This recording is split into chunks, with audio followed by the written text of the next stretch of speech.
Imagine you're trudging through the February Yakut taiga for the third day straight, where the temperature refuses to climb above -40 degrees. Your snowmobile conked out 2 days ago. The satellite phone is dead silent, and the compass, oh, the compass, has been spinning wildly in every direction for hours, as if in this forsaken spot, the very idea of north has vanished into thin air. You've already resigned yourself to the fact that these are your final hours. Frostbite is gnawing at your fingers. You stopped feeling them yesterday. And then, through the swirling snowstorm, you spot a light, a warm, yellow glow from a kerosene lamp in the window of a cabin that simply shouldn't be there.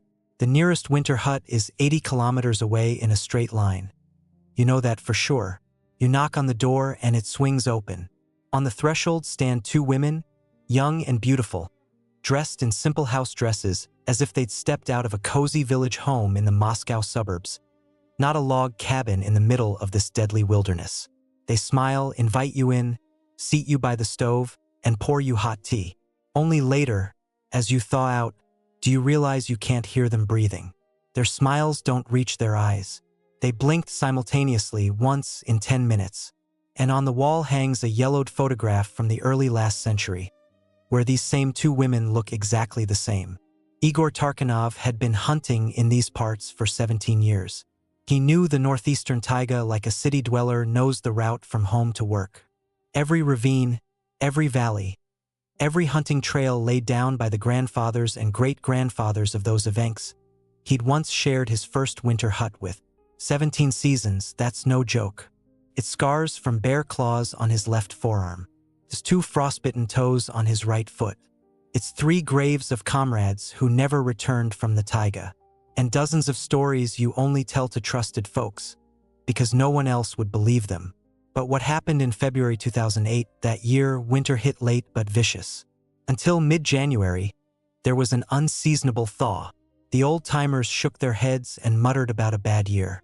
Then, in one night, the temperature plummeted 40 degrees, turning the taiga into a giant freezer. The snow, not yet packed down, crusted over with ice, and the sable retreated into deep burrows. The hunt was over before it began. Igor decided to head back to base. His snowmobile, an old but reliable Baron, started on the 3rd try, grumbling like a woken bear, and pulled the sled with his meager gear eastward toward the winter hut by the dead creek, where his partner Semyon was supposed to be waiting. For hours' ride, he figured he'd make it before dark. He didn't. The first sign of trouble came about an hour in. His compass, the old army one he'd worn around his neck for all 17 years, suddenly pointed north to the right, then the left. Then the needle started spinning like some invisible finger was toying with it. Igor cursed, tapped the glass. The needle stopped, dead center between east and west. That doesn't happen. He pulled out his GPS navigator. The small screen flickered and went blank. Not dead batteries, he'd changed them that morning. Just off like something external had switched it. The satellite phone was silent too. Igor was superstitious just enough for a man living in the taiga. He didn't believe in forest spirits or household goblins or any fairy tale nonsense, but he knew, deep in his gut, that there were places you shouldn't go, places where the laws of the normal world bent, places the Evenks called bad and avoided, even if it added a day to the journey. He'd stumbled into one of those. The snow came down suddenly, a solid white wall. A real February blizzard crashed in minutes, turning the world into a murky swirl of white and gray. Visibility dropped to 0. The snowmobile choked, coughed, and died and wouldn't start again. The first day, Igor holed up in a shelter of snow and spruce branches. He knew how to do that. Build a burrow, conserve heat, don't panic. The blizzard would pass. It always did. It was just a matter of time. The blizzard didn't pass. On the second day, food ran out. A bit of jerky and a handful of crackers, that stretched to another day. The thermos of tea emptied. The spirit stove couldn't melt enough snow. On the 3rd day, he knew he was dying. It was a calm realization. No panic, no fear. Just a fact. Frostbite had claimed his toes. He couldn't feel them. His hands barely obeyed. His face was a mask, and he dreaded looking at it in the small survival mirror. He walked not because he hoped to reach anywhere, just because sitting meant freezing faster. Movement was warmth. Movement was life, even for another hour or two. The snow stopped as abruptly as it started. Igor halted, disbelieving his eyes. The sky cleared like someone yanked off a white curtain. Stars appeared, bright, sharp, indifferent. A full moon bathed the taiga in bluish light, and in that light he saw the cabin. It stood in a clearing, about 100 meters away. A sturdy 5-walled log house with a high porch, roofed with shingles. Smoke rose from the chimney. The windows glowed with a yellow, warm, living light. Igor stood and stared. He knew these places. He'd been here, not exactly this clearing, but this valley, these coordinates. There was no cabin here. Never had been. He'd know. Any hunter, geologist, or local would know. But there it was, real as anything. The snow in front of the porch was trampled. A thin strip of light leaked under the door. Under the overhang, firewood was neatly stacked. Real birch, freshly chopped. Igor took a step, then another. He climbed the porch. The boards creaked underfoot. A familiar, homey, comforting sound. He raised his hand to knock. The door opened on its own. Not harshly, not with a creak, just smoothly, as if someone inside had been waiting and knew exactly when he'd reach for it. In the doorway stood a woman. She was beautiful, not the glossy magazine kind, but something older, deeper, that tugged at your ribs. Dark hair in a braid, light eyes, clear skin. A simple linen house dress with embroidery at the collar, like from an ethnographic museum. "Come in, Hunter," she said, her voice like honey dripping from a spoon. "We've been waiting for you." And she smiled. Later, much later, when doctors and investigators asked questions, Igor tried to explain what was wrong with that smile. He couldn't. The words wouldn't form. The smile was perfect. Lips curved just right, corners lifted just right, even the crinkles at the eyes just right. But behind it, there was nothing. No warmth, no emotion, like someone had meticulously followed instructions to mimic what you do when greeting a guest. "Come in," she repeated. "Before it snows again." Igor stepped inside. The door closed behind him softly, silently, definitively. Inside it was warm, not just warm, hot. After days in frozen hell, Igor nearly fainted from the contrast. He leaned against the doorframe, a wave of shivers running through him. Muscles, clenched too long by the cold, began to thaw. "Over here, by the stove," came a voice from the side. Another voice, not the one that greeted him, similar but lower, with a slightly different tone. Hands took him under the arms, he hadn't noticed how, and sat him on a bench by a massive Russian stove. The heat licked his face, seeped under his clothes, and it hurt, almost unbearably. But Igor knew it had to. This was life returning to his stiffened muscles. "Take off the boots," commanded the second voice. "Socks too. Hands in here in warm water. Not hot, warm. Hot would be bad." Someone unbuckled his boots. Someone else lowered his hands into a basin of water. Someone, third or first again, removed his hat, unzipped his jacket. There were two of them. When his eyes adjusted to the light, Igor saw them both. The one who'd opened the door sat across on a stool. The second bustled nearby, adding water to the basin, feeding wood into the stove. They looked alike. Not twins, more like sisters of the same age, height, build. Except the second had lighter hair and eyes that were greenish, bog-like, not light like the first's. Both young, maybe 30, perhaps a bit more. Both beautiful with that strange, old-fashioned beauty. And both smiling. "I'm Vasilisa," said the one who'd greeted him. "And this is my sister Darina. Don't be afraid. It's warm here, safe. Rest, eat, sleep. The blizzard will end soon, and you'll go your way." Her voice was even. Too even, Igor realized. No pauses, no breaths, no little stutters that make speech alive. Like reading a script or reciting something memorized. "Thank you," he croaked. His voice sounded hoarse, foreign. "I thought no one was here. No winter huts." "There aren't any," Darina smiled. "Just our house. but you won't find it on maps. We're far from all roads. How do you live? Supplies? Communication? We live well. Darina tilted her head to the side. Too far to the side. The angle was wrong, unnatural. It made you want to look away. We manage. We don't need much. They spoke with a light accent, not foreign, more archaic. Like in films about the 19th century. House with emphasis on the O. Manage with a drawn-out E. Little details, but Igor noticed them. Eat. Vasilisa set a bowl before him. Steam rose from potatoes. Beside it, chunks of boiled meat, real homemade bread. The smell alone made Igor's head spin. Then sleep. You're exhausted. He ate, attacking the food like a starving beast, feeling warmth and fullness spread through his body. The potatoes were fluffy, the meat tender. Moose, Igor identified automatically. Fresh. The women sat across, watching, silent, not eating. And you? Igor asked, mouth full. Won't you join me? We already have, Vasilisa said. Eat. Don't mind us. Igor ate and tried not to notice how they watched. Still unblinking.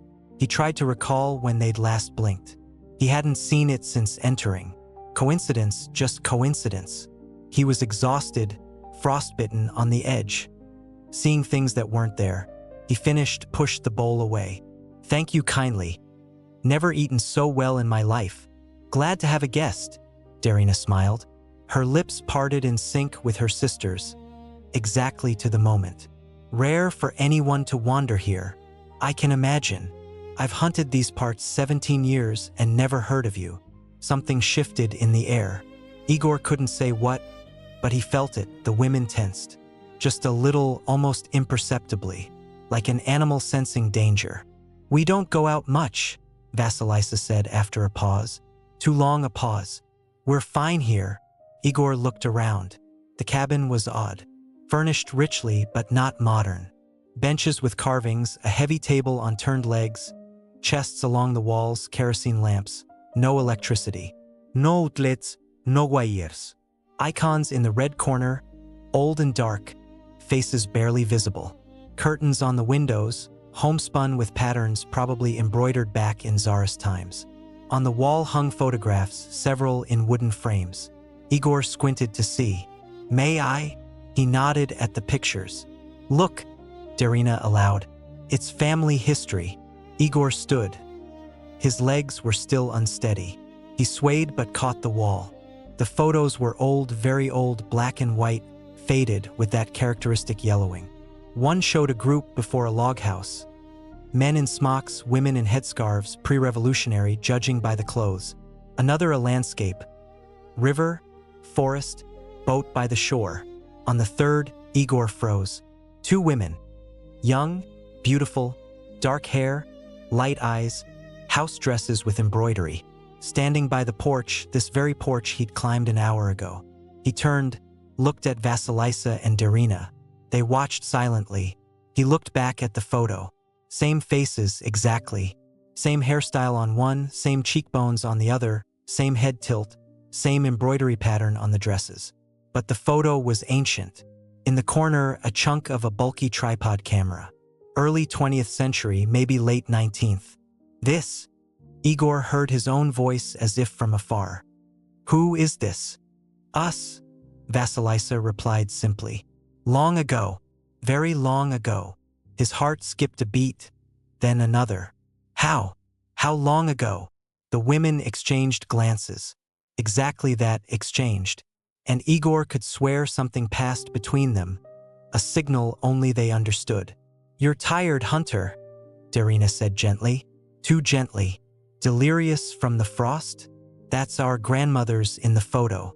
Great-grandmothers. Resemble us. Family trait. Igor wanted to ask, what great-grandmothers? That's you, your faces. But his tongue wouldn't move. His head swam. The room swayed. You need sleep. Vasilisa rose, took his elbow. Her fingers were cold, icy, despite the stove's heat. Come, the bed's made. He wanted to resist, truly wanted to, but exhaustion hit like an avalanche, and his legs carried him after her through the main room. into a small chamber behind a door, where a wide bench held a clean bed with a feather mattress and embroidered pillows. "Sleep," Vasilisa said, "till morning's far. Rest." The door closed. Igor lay in the dark, heart pounding. He thought of the photo, the cold fingers, how they smiled, correctly but empty, how they blinked if they blinked at all. He thought of what old Evank Gavril had told him years ago, about places where time flowed differently, about beings that looked human but weren't, about valleys you could enter but rarely leave. Sleep rolled in waves, dragging him under.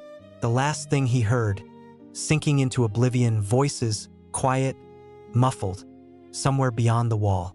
The women talking in a language he'd never heard. Words rounded, melodic, like bubbling water or rustling leaves. Not Russian, not Evank, not Yakut, nothing familiar. Igor wanted to rise, listen, understand, but darkness claimed him first. Igor woke to cold. Strange, he clearly remembered the stove's heat, the feather mattress, the heavy wool blanket. But now a draft wandered the room, and he lay curled up, shivering so hard his teeth chattered. He opened his eyes. The darkness was thick, almost tangible. The kerosene lamp that burned when he fell asleep had been extinguished. Moonlight barely seeped through the small window, pale, cold, deathly. Igor sat on the bench, rubbing his hands. Fingers obeyed poorly. Frostbite reminded him. He listened. Voices, the same ones he'd heard drifting off. Now closer, beyond the wall in the main room. The women spoke quietly, almost whispering, in that strange, gurgling language unlike anything familiar. Igor stood. Floorboards creaked underfoot, and he froze, holding his breath. The voices fell silent, quiet. He stood in the dark, afraid to move. Counted seconds. 10, 20, 30. The voices didn't resume. Maybe imagined? Maybe a dream fragment from his exhausted mind? Maybe creak. A floorboard somewhere in the house creaked. Then another. Steps, slow, cautious, approaching. Igor backed to the wall. His hand instinctively reached for his belt where the knife should be, but it was gone. They'd removed it with the rest of his gear when putting him to bed. The steps stopped at his door. Silence. Igor stared at the door, unblinking. No light leaked under the crack. Whoever stood outside was in darkness. A minute, 2, 3. The steps retreated. Igor exhaled. His heart hammered in his throat, choking his breath. He waited longer, then cautiously, avoiding creaks, approached the door and cracked it open. The main room was empty. Moonlight fell through windows, painting pale rectangles on the floor. The stove had cooled. Igor felt no warmth from it. Table, benches, chests, all in place, all still. No women. He crossed to the front door. Locked. Bolts slid from inside. Windows shut. Shutters closed. No one could have left unnoticed, yet they weren't in the house. Igor stood in the middle, scanning. Something was off, beyond the obvious. He didn't realize at first. The shadows. Moonlight hit the floor, walls, furniture. But shadows lay wrong. The table cast its shadow the wrong way. The bench by the wall cast none, or one, but not its own. Long, stretched, with outlines you didn't want to examine too closely. Igor shook his head. Delirium. This was delirium. He was tired, frostbitten, scared. His eyes played cruel tricks. He went to the window and looked out and saw them. Vasilisa and Darina stood in the yard, barefoot in just their dresses, amid the snow at -40, motionless, facing the forest. The moon lit them from behind, turning them into dark silhouettes. They didn't shift weight, rub arms, hop to warm up, just stood like statues, like posts driven into the ground. Igor watched, unable to look away. A minute passed, another, a third. Then they turned, simultaneously, synchronously, in one fluid motion, as if an invisible puppeteer yanked strings. Turned and looked straight at the window, straight at him. They couldn't see him. The room was dark. He stood in shadow behind the curtain. They couldn't know he was watching, but they looked right at him. Eyes gleamed in the moonlight, too bright, wrong, like animals caught in headlights, and they smiled.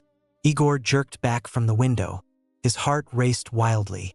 He retreated, tripped on a bench, nearly fell. The front door creaked. The bolt, that same bolt he'd checked a minute ago, slid back on its own. The door opened. Two figures appeared in the frame. "Can't sleep, Hunter?" Vasilisa asked. Her voice was soft, caring, almost maternal. "Froze? We'll stoke the stove." "Went out for air," Darina added, stepping in after. "Nice night, clear, rare ones." They moved through the room, and Igor noticed. No snow on their feet, no flakes on their dress hems or bare soles. They just stood ankle-deep in drifts, but not a speck on them. "Aye," he swallowed. Woke up cold. "Heard." "Heard what?"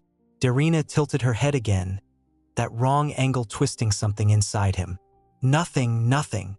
The women exchanged glances, quick, almost unnoticed. "Go back to bed," Vasilisa said. "Morning soon. We'll make breakfast. You need to build strength." Igor wanted to ask, demand explanations, He didn't know what he wanted, but words stuck in his throat, and his legs carried him back to the small room, where he lay on the bench, covered himself, and the door closed behind him. Softly, silently. The rest of the night, he didn't sleep. Lay staring at the ceiling, listening to every rustle. No more voices, no approaching steps. The house was silent, but Igor knew they were there, beyond the wall. Sitting in the dark, not sleeping, waiting. Morning came gray and dim. Igor entered the main room, squinting at the light. The smell of food, fried meat, fresh bread, something herbal. The table was set for breakfast. Eggs in a cast-iron skillet, cold moose slices, a bowl of soaked cranberries, a loaf of bread, a steaming mug of herbal infusion by the scent. Vasilisa and Darina sat by the stove, dressed, groomed, fresh. No trace of a sleepless night on their faces. "Good morning," Vasilisa said. "Sit, eat. The blizzard's easing. By evening, it'll stop completely." Igor sat. The food smelled divine, but he had no appetite. He watched the women, wondering if what he'd seen last night was real or a hallucination, a fever dream. "You didn't freeze?" he asked cautiously. "Last night in the yard." The women exchanged glances. That quick swap again. "We're used to it," Darina replied. "Grew up here. Cold doesn't scare us." "Baref ot in minus." A long, dragging pause. "You dreamed it," Vasilisa said. "Happens with frost." "We sat by the stove all night, didn't go out." She looked him in the eyes, unblinking. Igor looked away first. He ate silently. The eggs were tasty, bread fresh, infusion hot and fragrant. The women didn't eat again, sitting opposite, hands folded in laps. "Where do you get all this?" Igor burst out, unable to hold back. "Eggs, fresh bread. Nothing here. No roads, no stores, no farm. We have chickens, a cow, stores in the cellar," Darina interrupted. "We grind our own flour." "From what?" Another pause. "There are ways," Vasilisa said. "We've lived here long. Learned everything." Igor nodded, pretending to believe. He finished, thanked them, rose from the table. "I'd like a walk," he said.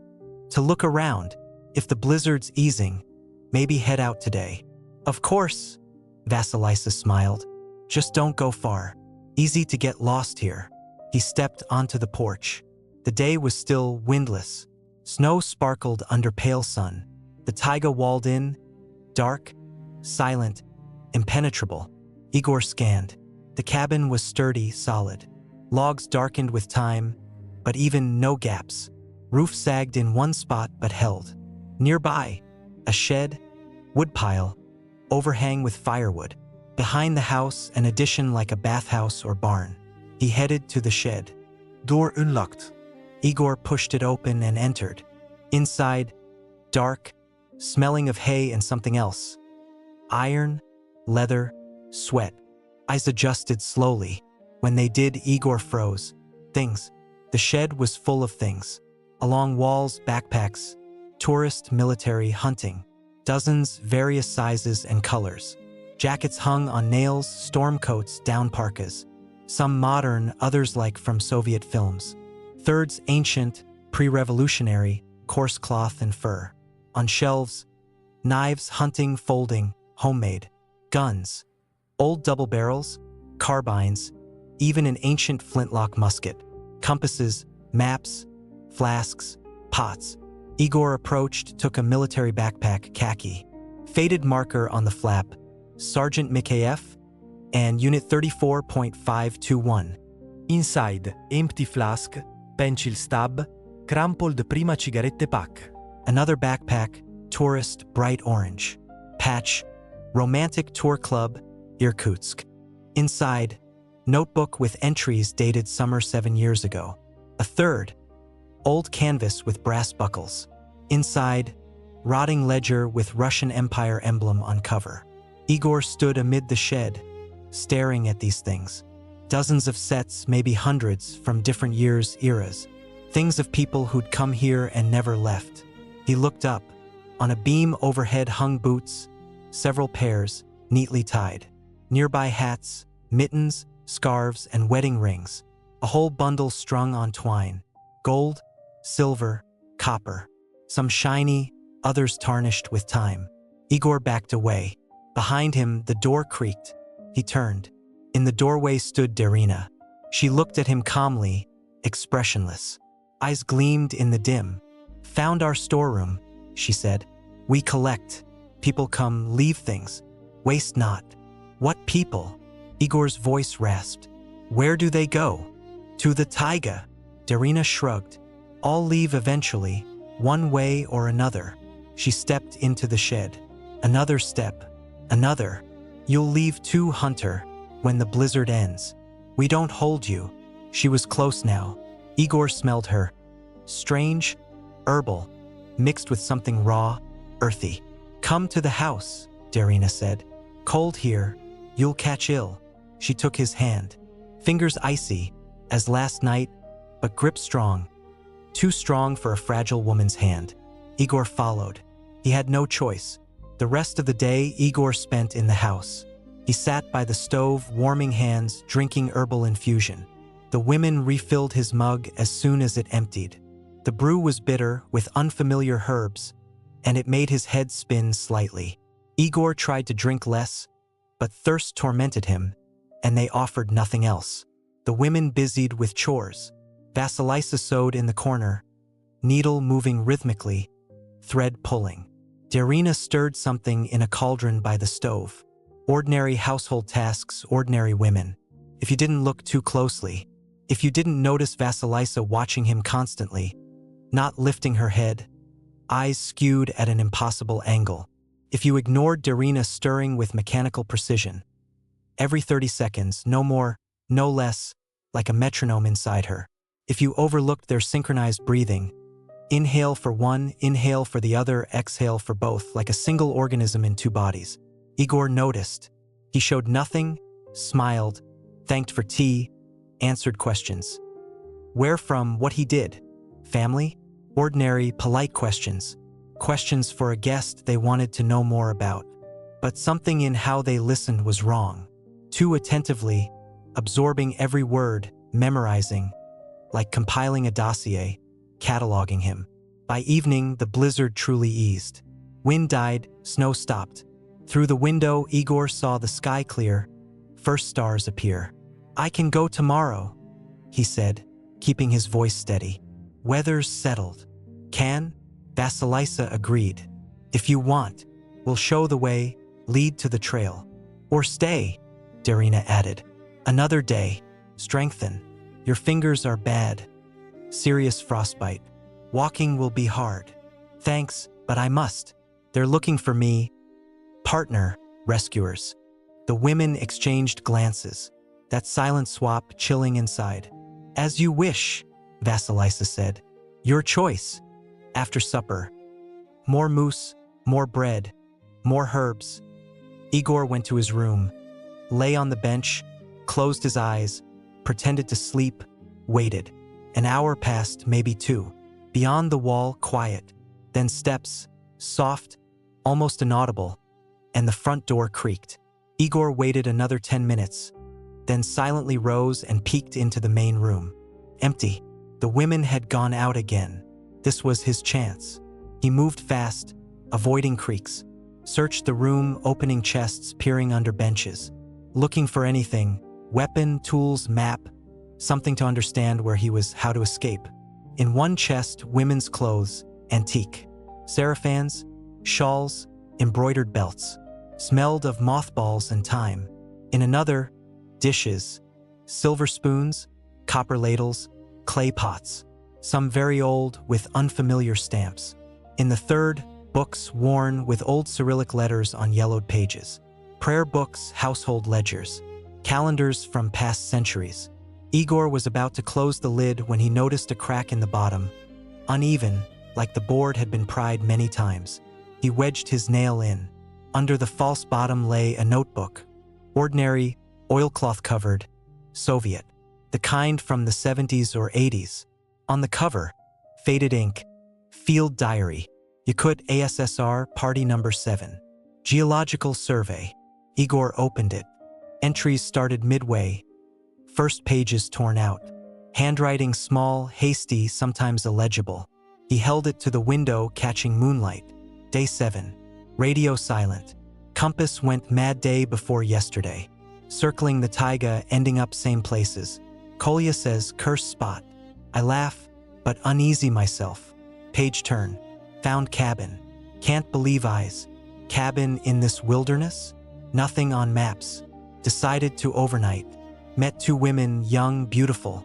Say they've lived here long. Sheltered us. Fed. They're odd. Move the same, look the same. Scares Kolya. Fascinates me. Page. 3rd day with them. Blizzard won't stop. Or stops, but we can't find way. Tried leaving yesterday, wandered 6 hours. Back to cabin. How? I'm a geologist, Orient. But here laws don't work. Page. Kolya gone. Went out at night for need, didn't return. Searched all day, nowhere. Women say he went his way, but I saw his tracks. Ended 50 meters from cabin. Just ended like he flew, sank, or dissolved. Igor's hand shook. He flipped pages, snatching phrases. Found things in shed, lots.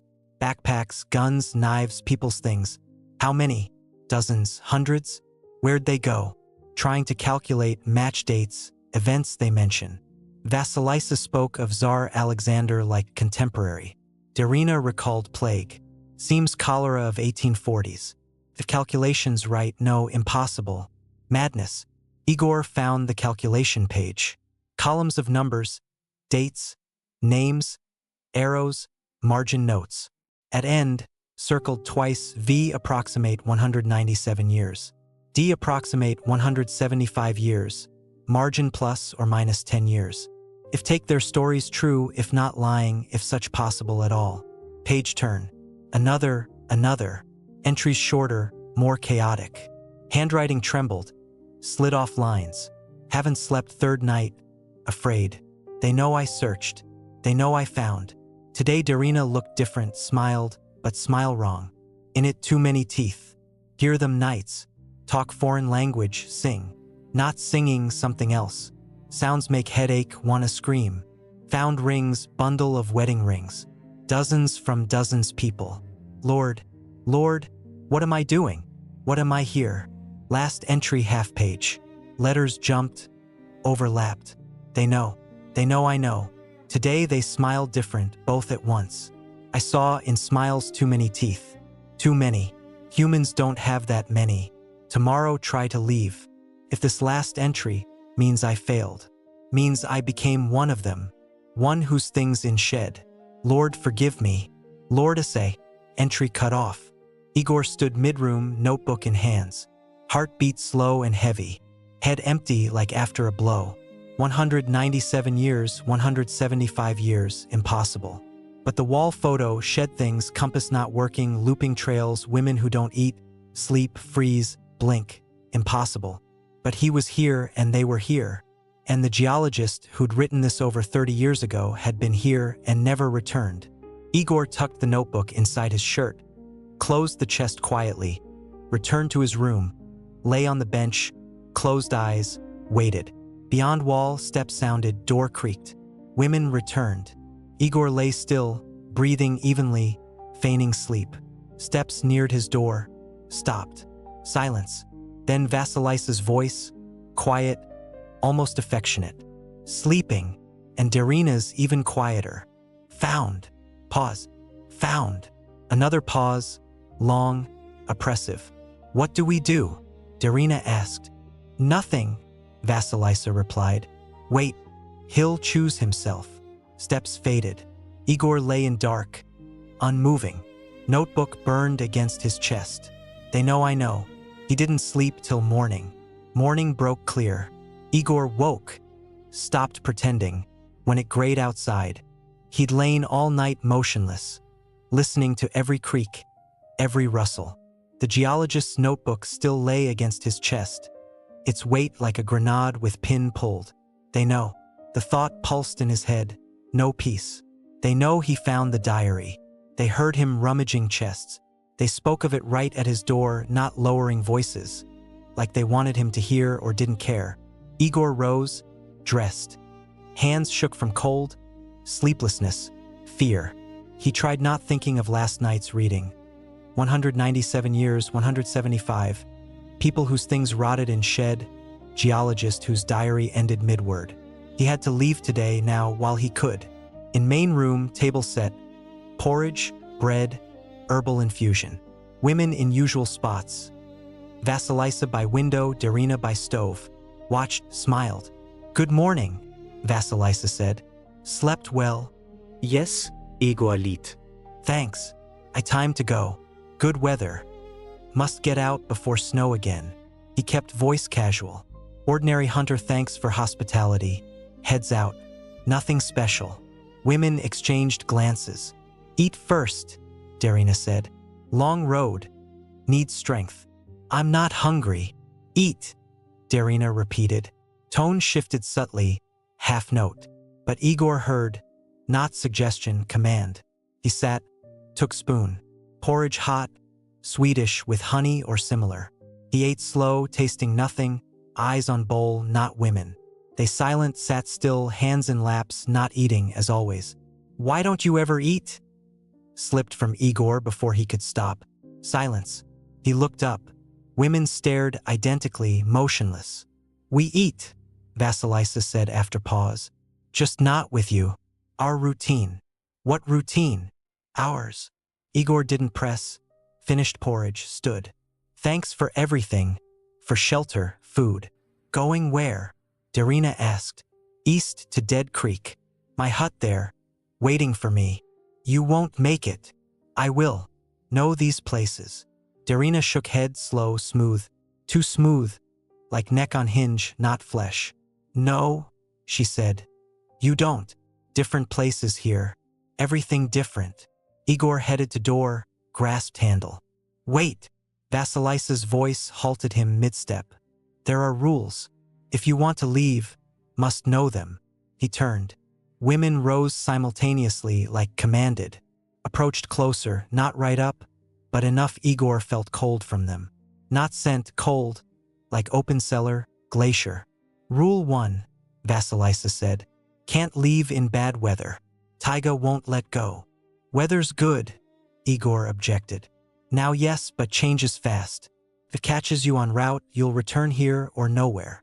Rule 2, Darina picked up. Can't touch what's not yours. Shed things not yours.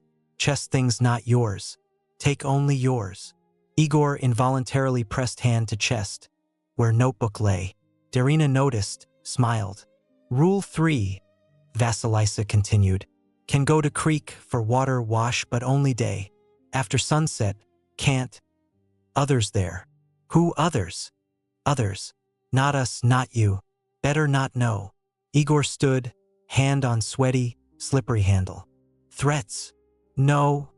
Vasilisa shook head. Rules. We've been here long. We know survival. You don't. Follow us, maybe make it. And if not, women exchanged glances.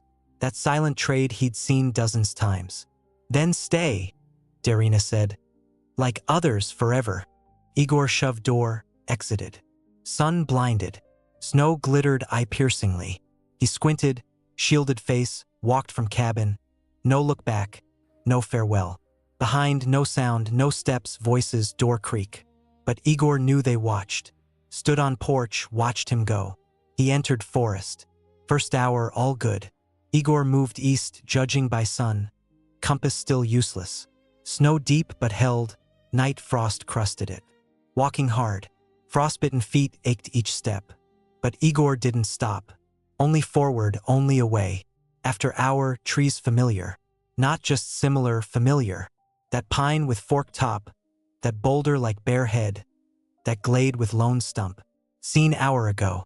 Igor stopped, looked round. Heart sank. Stood 100 meters from cabin.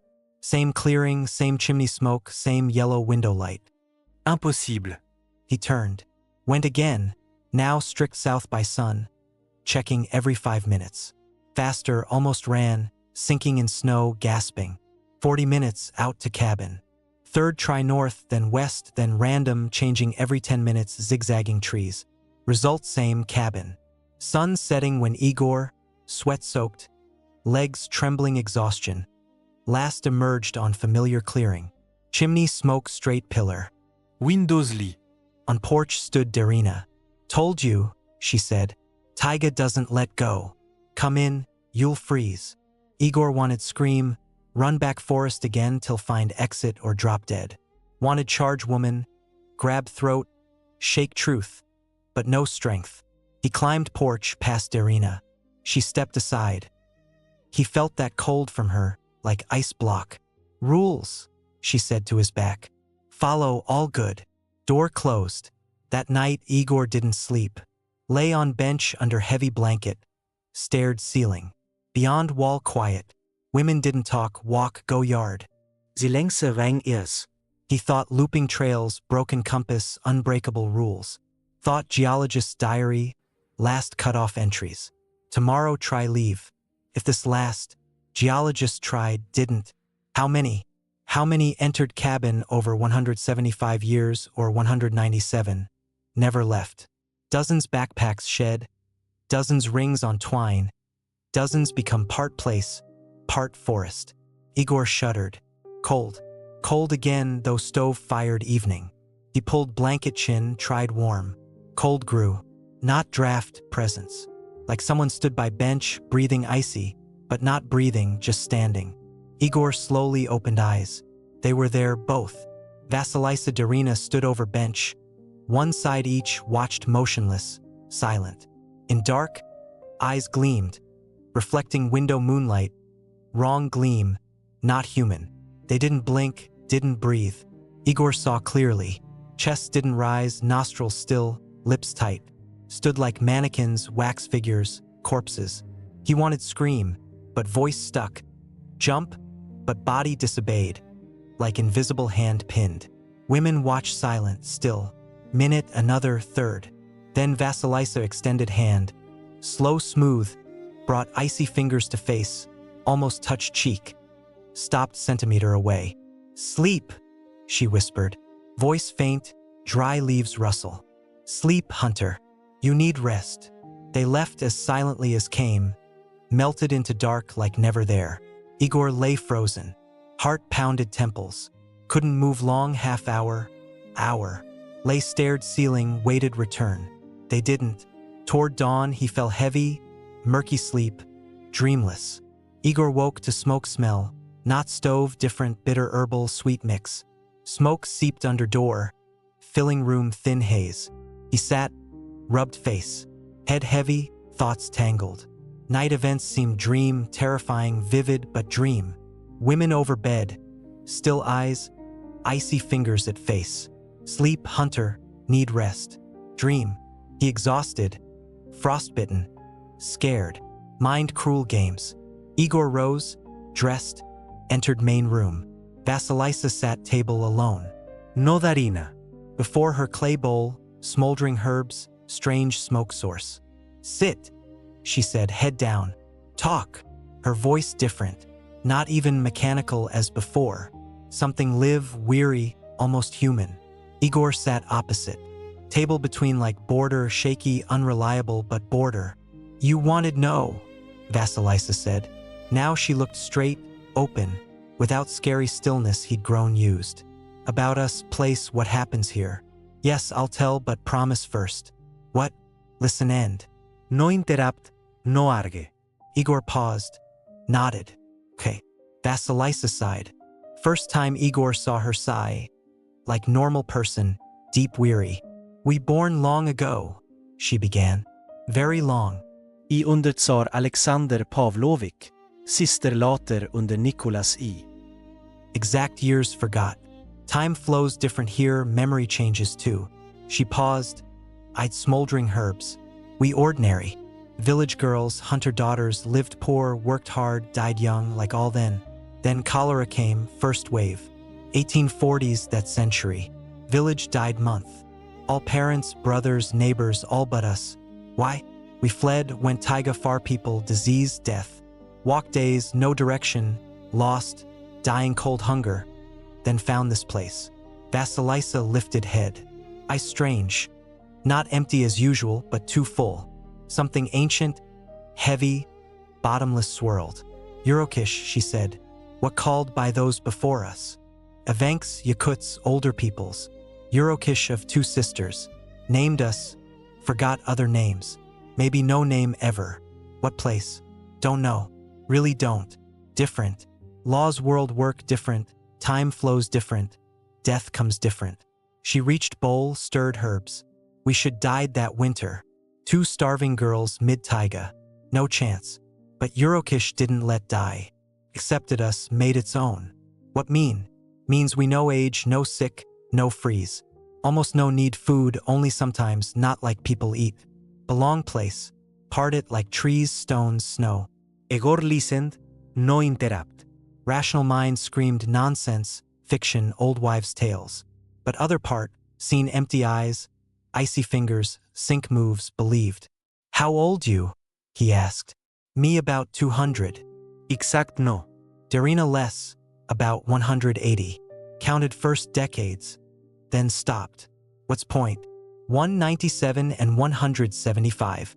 Geologists' calculations near accurate. People come here, Vasilisa continued. Not often, but come. Lost hunters, geologists, fugitives. Eurokish draws them, or we don't know, maybe same. What happens them? Vasilisa silent long, painfully long. Various, she said finally. Some leave. Show way they go, forget. Wake taiga somewhere, no recall how, know us, no cabin, nothing. Mercy, we think. Others stay by choice. Pause again. Vasilisa looked away. Sometimes yes, sometimes no. Eurokish demands. Every few years needs offering, life, energy. Don't know how works. Just know if not give, place dies, and we with. Igor felt cold creep spine. You kill people. Not question, statement. We give Eurokish what needs. Vasilisa replied dully. Not murder as you understand. No suffer, just dissolve. Become part forest, earth, us. That's murder. That's survival. They stared across table. Two beings, different worlds. Human and something ceased human near 2 centuries ago. Why tell me? Igor asked. Because you different. How? Vasilisa stood, went window, drew curtain. Beyond glass snowed clearing, dark forest wall. In 200 years seen many people, she said, not turning. Most prey, scared, weak, broken. Didn't resist. Some hunters, strong, dangerous, they fought, lost. Eurokish stronger any human. She turned. You neither. See what others miss. Found diary. Only once 100 years someone found what we hid. Didn't break, panic, lose mind. Interesting. So what? We offer choice. Door behind Igor creaked. He turned. Doorway Darina. She looked different. Not mechanical, still as before. Something changed face, emerged mask. Something ancient, hungry, inhuman. Choice, she repeated, entering. More than gave anyone. What choice? Igor stood, backed wall. Women approached two sides, slow, inexorable. First path, Vasilisa said. Leave, we show way, return your life. But forget, all forget. Us cabin, Eurokish. Wake taiga, no understand how. Live on like nothing. If don't want forget, can't not. Eurokish erases memory levers. Protection for us you. Second path. Women exchanged glances. That silent link. Now Igor understood not just look, connection, thread binding through centuries cursed place. Second path, Darina said. Stay us forever. Become part Eurokish like us. Stop age. Sick. Fear death. Stop human. She stepped closer. Now close. Vasilisa left, Darina right. Nowhere run, retreat. Lonely, Vasilisa whispered. 200 years loneliness. You know, imagine. Just us two, this house, eternal winter. Sometimes people come, but food, not companions, not mates. Want more, want family. You could part family, Darina took up. Our brother, husband, all. Igor pressed wall. Heart hammered, sure they heard. If refuse both? Silence. Women stared long, intense, still. No third, Vasilisa said. Leavers forget road forever. Stayers. She trailed. Darina spoke instead. Slow, almost tender. Stayers become part forest. One way or other. And she smiled. Igor saw smile slow motion. Lips parted, corners rose behind. Something. Teeth. Too many teeth, inhuman, small, sharp, rose like fish, like never human. Filled mouth edge to edge. Gleamed dim light. Igor understood. There it, hidden mask. True face beings he'd taken women. Darina watched, smiled. In smile too many teeth. Igor didn't recall hitting floor. Lay curled, back wall, looked up women. They loomed, two dark figures winter day dim light, watched. Darina no smiled. Face again before, beautiful, calm, almost human. But Igor seen now knew what lurked. Think, Vasilisa said. Time till tomorrow morning. Then we decide you. They left, turned exited room simultaneous, sink, two halves one. Door closed silent. Igor alone. Sat floor long, hour more. Thoughts tangled, scattered, refused coherent. Eyes fixed Darina's smile. Teeth small sharp rose, inhuman impossible. You could part family. Family? These creatures called family. Igor rose. Shaky from fear, exhaustion, bitter brew drank days. Maybe something in? Potion dull will blur thoughts. No matter now. No matter. Must escape, not tomorrow morning now, while think him broken, while wait decision, sure he nowhere. Igor window. Sun toward set. Hours since talk. No women yard. Maybe house elsewhere, no matter. Must try. But how? Trails loop, compass fails, sun deceives. Tried east, south, north, always back cabin. Like center monstrous web, no escape. Need different. Igor recalled shed. Lost people things, backpacks, knives, maps. Something else. Noticed but ignored. What GPS beacon? One backpack modern tourist saw orange box satellite beacon. Things send distress signal rescue satellite. Work anywhere, no cell, no compass maps. If activate, rescuers catch signal, come, find. Question, reach shed unseen. Igor peeked main room. Empty. No Vasilisa Darina. Table cold tea, uneaten bread. Stove dying, red glows walls. Slip door, open slow, no creak. Looked out. Yard empty. Dusk thickened. Snow gray blue. Silence. Heard own breath. Heartbeat. Shed loomed 20 meters porch. Door ayar, unlocked. Step. Another. Snow crunched feet. Loud, betraying loud. Igor winced each sound. Expected voice behind. No voice. Only silence, dusk cold. Reached shed. Pushed door. Entered. Inside dark. Roof window light barely outlines. Backpacks walls, jackets nails, guns shelves. Igor groped, careful no trip drop. Orange backpack. Where? Left far wall. Yes, bright spot dark shapes. Unbuckled flap. Hands shook cold fear haste. Inside flask first aid rope lighter beacon. Orange box palm size. Spot case. Activation button clear cover. Igor turned hands intact no damage. LED flash test button. Works. Activated distress. Red light on. Blinked every 3 seconds. Signal went. Somewhere up, satellite caught cords, relayed rescue center MCHS, real-world people helicopters hope. Now wait or not. Igor tucked beacon shirt beside geologist diary. Two things otherworld. Proof all real, not mad taiga. If escape, proof. Slipped out shed. Dusk turned night, fast winter latitudes. Moon not risen, dark thick tangible. Only cabin windows, yellow distant, unreachable light, alien hostile world. Igor Forest. Not east-south, just away. Far cabin women cursed place. No nowhere, no hope exit. Trails loop. Understood. But maybe go far enough. Rescuers find before Eurokish returns. Snow-crunched feet. Trees closed overhead. Forest black tunnel, no end beginning. Igor walked, no stop, no look back. Counted steps, 100 million, 200,000, 500,000. Beacon blinked shirt, warm chest, faint hope heat. Hour later, realized lost. Not usual sense. Already know nowhere. But now forest changed. Trees different, taller, thicker growths, trunks like frozen faces. Snow feet, not white, gray, ash-dusted. And silence. Silence changed, not empty filled. Presence waiting. Igor stopped. Ahead trees, something moved. Not human, too big, too wrong. Silhouette flashed gone. But Igor glimpsed long limbs bent impossible angles. Head if head sat low, almost shoulders, eyes. No see eyes but felt gaze. Heavy, sticky, hungry. To creek can't after sunset. Others there. Igor backed slow, no sharp moves. Creature or creatures, no approach but no leave. Their dark trees. Waited. He turned, ran. Branches whipped face, snow-stuffed boots. Lungs burned icy air.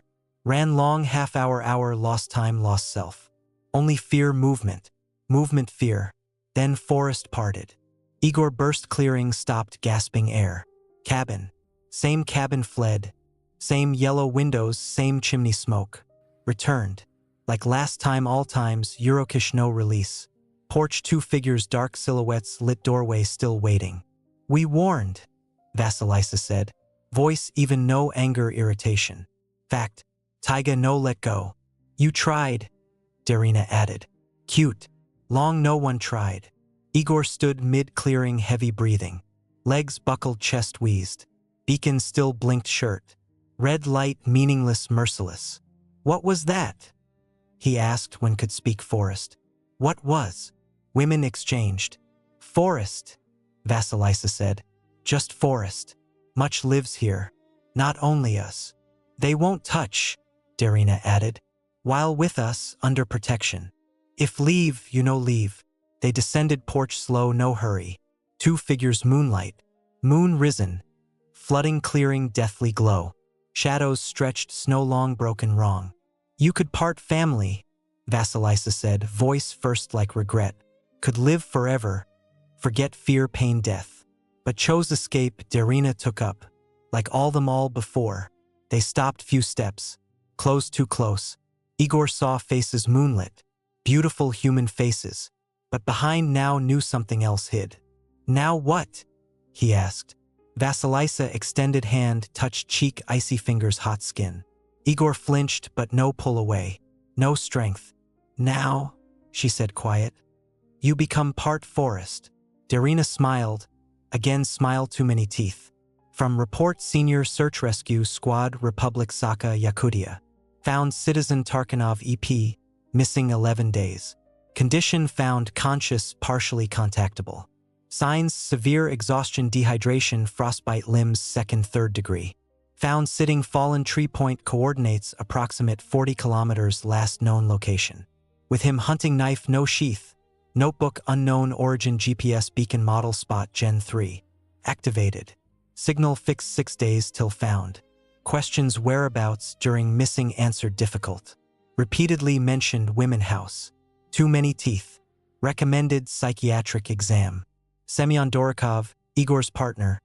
Flew district hospital next day after found. He didn't recognize him. Man on bed, old man. Hair those black grayed. Semyon remembered white snow completely last strand. Face gaunt, web wrinkles, eyes sunken. Igor 47 looked all 80. Igor, Semyon called, sitting bed edge. It's me, Semyon. Here. Igor turned head, stared long, unblinking. Gaze unsettled Semyon. Something eyes not before. Semyon, Igor forced. Stuttered hard, painful words stuck throat. You see came? Of course came. Lord Igor, what happened? You searched 11 days, thought end. Igor silent stared, sealing lips moved soundless. Doctors say serious frostbite. Semyon continued. Toes, feet. Well, you know, but live. Main live. Live, Igor repeated. YSL live.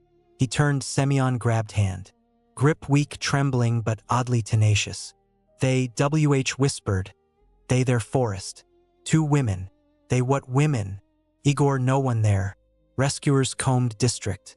No traces, no buildings, nothing. Was cabin. Lived there. They me, he trailed, closed eyes fell pillow. Hand released, fell blanket. Igor, they smiled. Whispered Igor, eyes closed. Them too many teeth. Too many. Semyon sat bed another hour. Igor slept, woke, muttered incoherent. Trails loop. Rules can't break. Others creak. Delirium. Feverish tangled man survived terrible. Or not delirium. Leaving Semyon bumped young investigator corridor. He smoked window flipping papers. You Tarkanov partner? Asked investigator. Yes, Semyon Dorokov hunted together. Hunted. Understand. Say Tarkanov had problems mental, I mean? No, never. Normal guy, healthy. What happened? Investigator dragged, released smoke vent. Myself no understand. Admitted. Case strange. First notebook found with him. What notebook? Field diary some. Hand entries dated mid-80s. Geological party expedition these places. Only problem no geological party number 7 those chords 80s. Checked archives. Nothing. Maybe error, maybe not. Entries strange 2 women, no age, cabin, no maps, people disappear. Semyon felt chill back. And something else. Investigator pocket pulled clear bag. This found his jacket pocket. Bag, earring, silver, fine, filigree, time darkened. Beautiful antique work. And showed expert? Know what said. Work first half 19th century, 1820, maybe 30s. Handmade.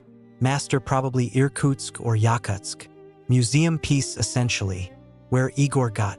That's what wonder. Says no remember, generally little remember where was what did. Only mutters women teeth. Investigator stubbed cigarette. Psychiatrist saw.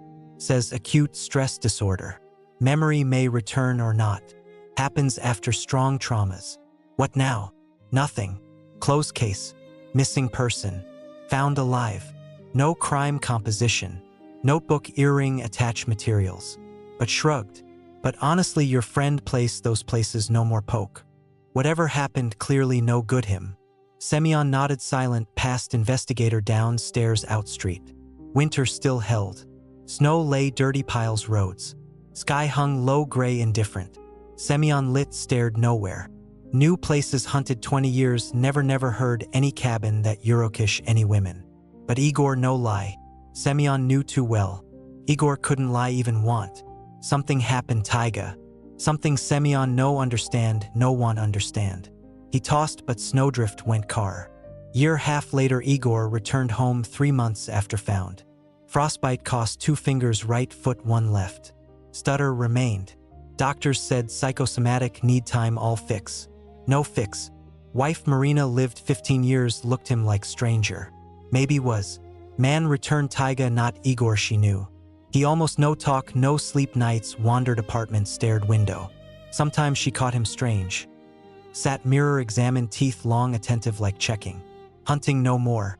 Semyon called couple times, Igor refused, said done. Said taiga not him. Said much but eyes something else. No fear, rather waiting. Marina first noticed change. You talk sleep, said one morning. Mutter something, names some. Vasilisa. Darina. Igor looked her long, unblinking. Marina looked away. No like gaze. Something alien. Just dreams, Igor said. Nothing. But not nothing. Saw them every night. 2 women, antique dresses, braids, smiles, too many teeth. Called him, extended hands, said, remember road, return you hours.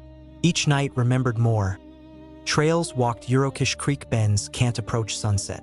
Herbal brew smell moose taste Russian stove heat. All returned slow pieces like invisible someone assembled mosaic his head. He no tell Marina no one. November almost year half after return Igor left home no return. Left note short few words. Marina found kitchen table pressed same silver earring investigators returned Igor after case close. Remembered road. 3 words. Scrawled hand frostbitten fingers. Marina called police then rescuers then Semyon. Search 2 weeks combed all places Igor could checked old huts. Hunting trails, abandoned settlements. Nothing. Igor Tarkanov vanished. Officially declared missing. Case led sluggish no enthusiasm. Adult man oddities voluntary left home. Such rarely found. Semyon went places himself alone, no partner, no rescuers. No why just felt must. Found that Eurokish where found Igor first time. Wandered 3 days checking every ravine, every clearing. Searched cabin Igor spoke. Searched traces signs anything. 3rd day found fire pit old moss-grown barely noticeable snow. Stones circled coals long dust. Nearby half-rotted logs once could part log house, nothing more. No cabin, no women, no Igor. Semyon stood mid-Eurokish stared fire pit felt someone watched forest attentive appraising hungry. Left before dark. No more returned there. This story told me Semyon Dorokov 2019 9 years after events. We sat his house settlement northeast Yakutia drank tea. He spoke slow long pauses like each word hard. I know what there, said end. Maybe Igor really mad frostbite? Maybe all delirium sick man. But notebook real earring real. That fire pit saw own eyes. And cabin? No any cabin. No rescuers found no I know one. He paused. But no strange? Local events when told where went looked me one old ancient, probably 100 years said me something. What said? Eurokish 2 sisters can't go there. Takes people long takes since earth remembers self. Your friend no first no last. Semyon finished tea set mug table. I asked what place what sisters. No answer just looked me said. No search no go there. If go they smile you too. And their smiles what? Their smiles too many teeth. Year after our talk Semyon Dorokov stopped contact. Found month later same Eurokish where once found Igor alive but changed gray stuttering nothing remembering. His jacket pocket lay second earring pair Igor's silver filigree. Work first half 19th century. Eurokish 2 sisters still no any map but there. Deep Yakut taiga hundreds kilometers nearest dwelling cabin warm windows chimney smoke 2 women porch. They wait they smile their smiles too many teeth.